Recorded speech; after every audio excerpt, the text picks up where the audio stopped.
Kamusta mga kaibigan? Alam mo, growing up, I learned the hard way kung gaano kahalaga ang financial planning, lalo na sa insurance. Hindi ito tungkol sa pagkakaroon ng maraming pera. It's about protecting what you've worked so hard for. Simulan natin sa personal kong kwento. Nung nagkasakit ang father ko, wala kaming life insurance. Nakakalungkot isipin na ang ipon nila ng mom ko na sana ay para sa mas maginhawang buhay ay naubos ng unti-unti lang sa gastusin sa hospital at mga gamot. Lahat ng naipon parang bula na naglaho at nang dumating pa ang pandemya, my brother was hit, nadagdagan pa ang hirap. Millions spent on unexpected medical expenses. Naisip ko paano ng future ko, ng pamilya ko. Kaya nagdesisyon akong pag-aralan at ipakalat ang kahalagahan ng financial planning. And that's why I'm here now, sharing this with you. Ngayon, bakit ito mahalaga para sa iyo? High net worth ka man o ordinaryong empleyado, lahat tayo ay nangangailangan ng plano. Without it, you're just one illness or one crisis away from financial ruin. Here's the 5 steps to financial freedom. Number 1, budgeting. Kontrolin ang daloy ng pera. Simple lang. Kung hindi mo alam kung saan napupunta ang pera mo, hindi ka makakapag-ipon.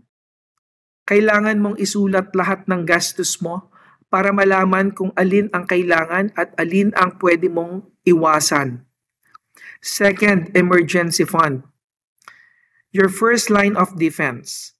Ito ang pera na ilalagay mo sa isang separate na account na hindi mo gagalawin maliban lang sa oras ng emergency.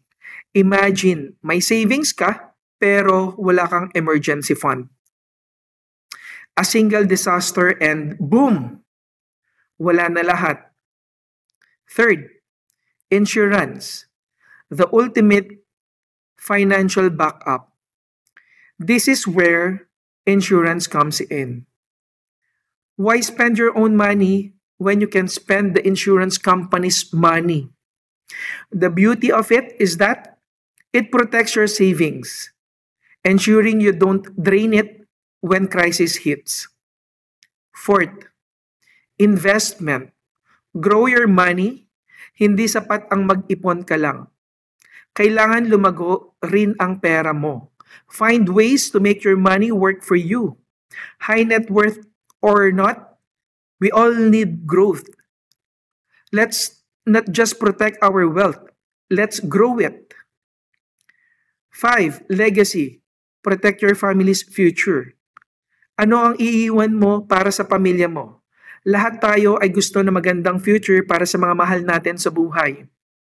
With proper financial planning, you ensure na hindi sila mababaon sa utang o maghihirap kapag wala ka na.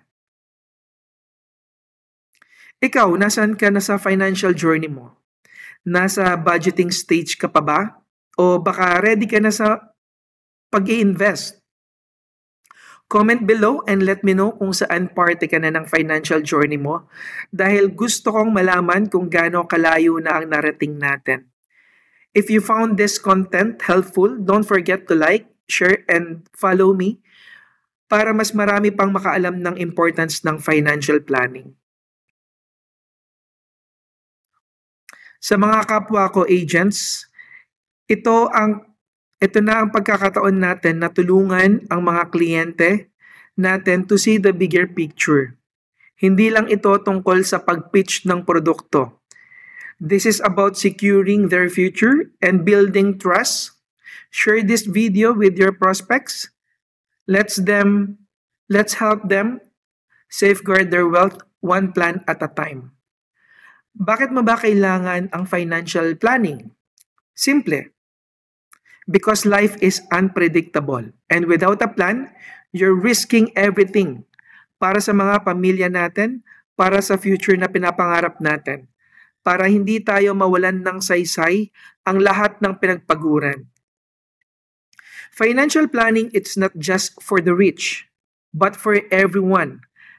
High net worth individuals may have more to protect, but each of us has something to safeguard. Our health, our family, our future. Don't wait until it's too late. Start planning now. So tell me, saan ka ngayon sa journey mo? Let's learn together, comment, share, and tag someone who needs to start their financial plan.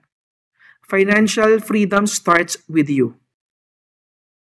Kung natutunan mo ang kahalagahan ng financial planning mula sa video na ito, like, share, and follow me for more tips and stories that can help you secure your future. Thank you.